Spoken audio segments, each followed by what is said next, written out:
12 juta orang Indonesia usia 15 tahun ke atas sedang hidup dengan depresi. Bukan sedih sebentar, bukan galau musiman, depresi klinis. Gangguan otak yang nyata yang mengubah cara seseorang berpikir, merasakan, dan menjalani hari. Artinya, 92% sisanya berjuang sendirian. Pertanyaannya bukan hanya kenapa mereka tidak mencari bantuan.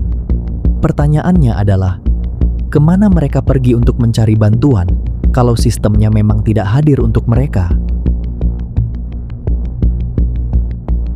Depresi bukan lebay, bukan kurang bersyukur, bukan tanda kelemahan karakter.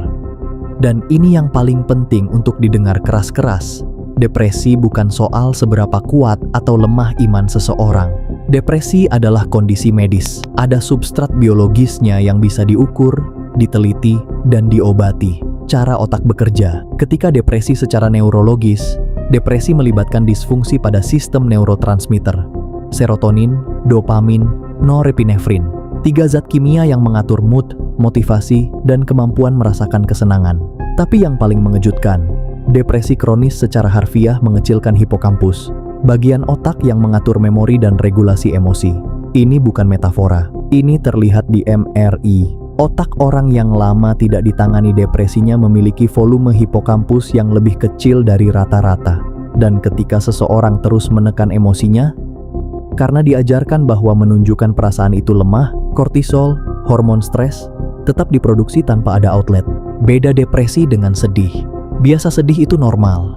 Sedih adalah respons manusiawi terhadap kehilangan, kekecewaan, atau tekanan. Sedih biasanya punya pemicu yang jelas dan mereda sendiri seiring waktu.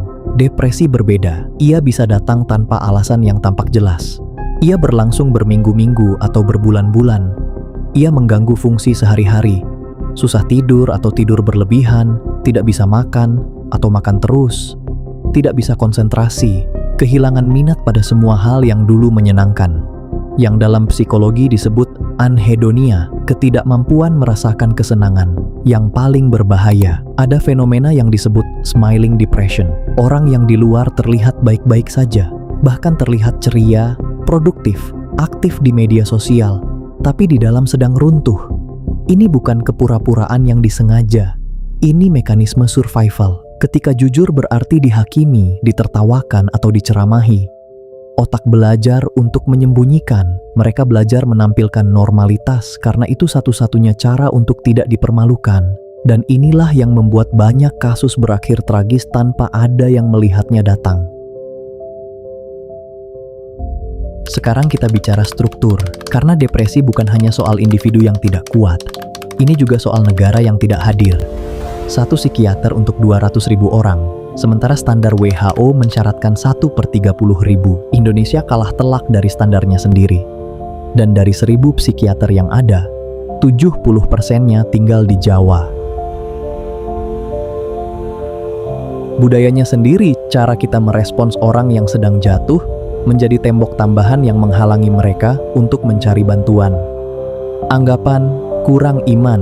Penelitian justru menunjukkan bahwa spiritualitas yang otentik, doa yang bermakna, komunitas yang suportif, punya efek protektif nyata terhadap depresi. Tapi yang sering terjadi di Indonesia bukan itu. Yang sering terjadi adalah stigma yang berkedok nasihat spiritual.